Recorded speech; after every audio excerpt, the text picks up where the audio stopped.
By the end of this video, I want to share with you some of the strategies that I've been using to increase my prices and work with higher quality clients while getting them even better results.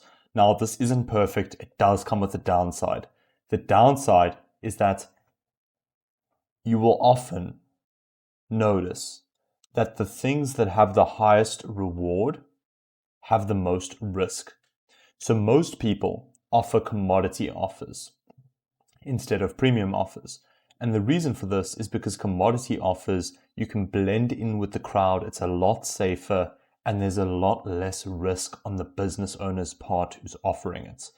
And the reason I'm inspired to make this video is because I spoke to a lawyer yesterday, and she's got a small law practice, and she was telling me two companies that she worked with, one in fintech and one in mining.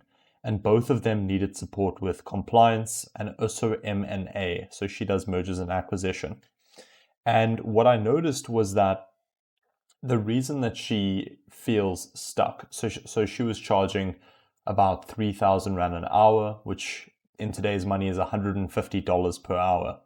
And she was saying to me that she was considering dropping her hourly rate to about $60 per hour or 1,200 Rand. So she essentially was weighing up dropping her hourly rate by 3 times just to take on smaller clients, like drafting shareholder letters or MOIs. And I was very concerned for her because it sounded like she was in a dry spell of business and she was very desperate. And that desperation comes along when you position yourself as a commodity offer. You are forced to drop your price in order to fit in with the crowd.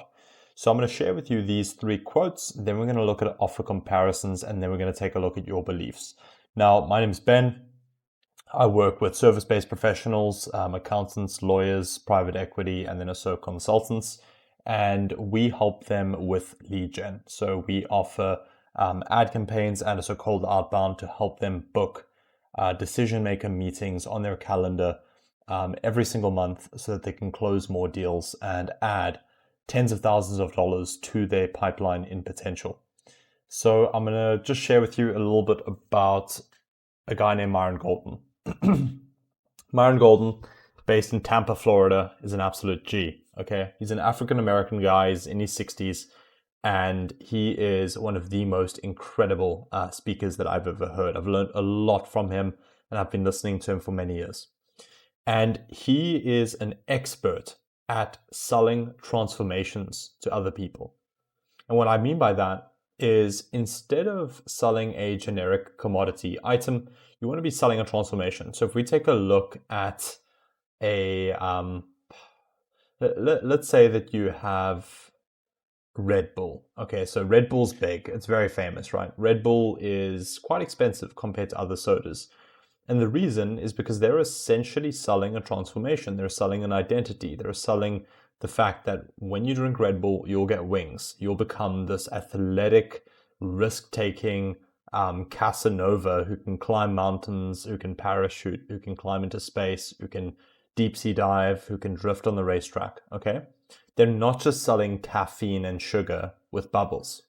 And the problem is that too many accountants and also lawyers that I speak to, they sell themselves as if they are caffeine and sugar with bubbles. They do not sell the transformation. So these are 3 quotes that Myron Golden had shared, right? So the first thing is that everything I've ever paid for, I paid for with an offer. What does that mean? If you want to purchase a house, if you want to purchase a car, if you want to purchase a degree in education, if you want to purchase, let's use like a more common example, right? I'm on a laptop right now. Let's say I wanted to purchase a new laptop for $2,000, 35,000 Rand. Now, if you work a job, you might be like, oh, I make $2,000 every 3 weeks, so it's going to take me 3 weeks to purchase this laptop. But what Myron Golden is suggesting is that you can create offers to pay for other offers. So I could say, instead of spending 3 weeks to make the $2,000, what if I run a event and I get 100 people to sign up, and those 100 people all pay $20, I've made $2,000 and I can buy my MacBook. And it's a virtual event, $20 per entry, and I teach people about a skill or something that I'm knowledgeable on. So essentially, you can pay for whatever you want in life by creating an offer. If I wanted to buy a house for $100,000, I could make one offer to one person for $100,000.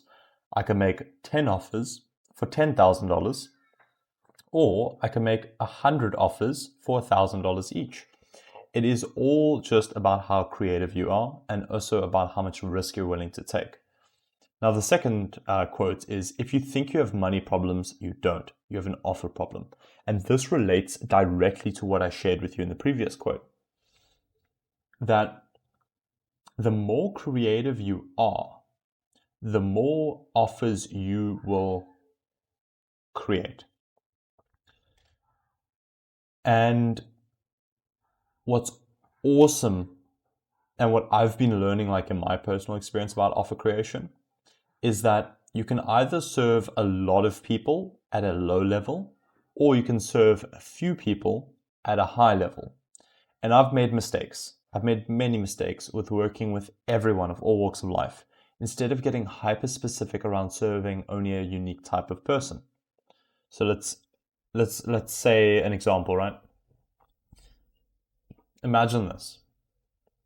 Imagine I am a personal trainer at a gym, and I help just anyone, men, women, all ages, kids, whoever. I just accept anyone, and I charge $50 per hour.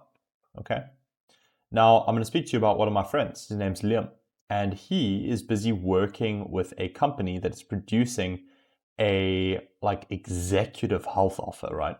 They take your blood work, they check your cholesterol, there's premium equipment, there's like a membership, and then they also check like your urine, and they check your hair and your nails and your teeth and your eyes.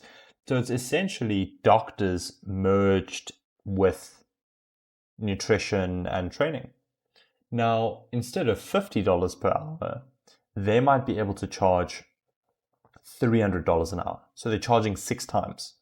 But maybe they can only help half as many people or a third as many people. Okay? So now they're making twice as much and working with half the amount of people. So their operational drag is a lot less. So that's what premium offers do. And that's what I love about them. So let's take a look at quote number 3. A commodity offer competes purely on price. A premium value offer competes on transformation and value. When your offer delivers 10 times what it costs, people will stop buying cheap and start buying what actually changes them. Okay. Highly recommend you check out Myron Golden. He's helped me a lot with overcoming limiting beliefs, getting better at speaking and storytelling. And he is also a multi-7-figure earner in US dollars. He's doing very well for himself. I believe his business does a little bit over $1 million per month. Now let's look at some examples. Okay, I want you to learn as much as you possibly can from this video. And I think the best way to learn is going to be taking a look at yeses and nos. Okay, what is a yes? What is a no? So let's take a look at some commodity offers for accounting and CFOs. Okay, you're probably familiar with these, right? Monthly bookkeeping for small businesses will handle your invoices, recon, and financial statements. Or affordable tax filing and compliance. Keep your business SARS compliant, which is like the IRS here in South Africa, with our low-cost tax filing services, flat rate per submission. Virtual CFO and retainer, outsourced CFO support when you need it. Packages start from XYZ. These compete on price and basic deliverables. There's zero differentiation, and therefore you're always going to have people who are haggling you on price. Okay, let's take a look at 3 premium value offers and how they differ. What you'll notice about the commodity offers is they do not tell a story. They do not tell a transformation. They purely state deliverables. Okay. So look at these, right? Turn R1 million, which is $50,000, in hidden cash flow into working capital in 90 days, guaranteed. Board ready numbers that win investors. CFO profit multiplier. Add 3 to 7% to your bottom line without raising revenue. So what you'll notice is that the premium value offers, they tell stories, and they tell stories that people want to be a part of. Okay. But now it's important that you paint a result that is enormous upside for the business owner, and you charge a percentage of that result. Okay, so let's look at number one. We audit your financial processes, renegotiate supplier terms, and restructure debt. If we don't find at least $1 million in free cash flow, you don't pay. We turn your books into a strategic investor deck with clean valuations, forward-looking forecasts, and audited credibility. Our clients raise 20 to 50% faster than market averages. We install pricing models, tax shields, and spend controls designed for mid-market firms. Our average client in the 50 to 200 million bracket adds 3 to 12 million net within 12 months. These compete on ROI, outcomes, and transformation, not bookkeeping, profit leaks, plugged, not compliance.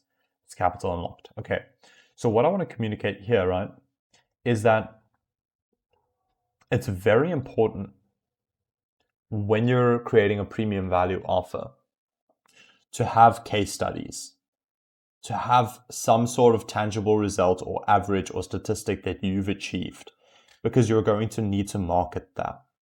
What you'll notice is that this uses very specific numbers in the copywriting.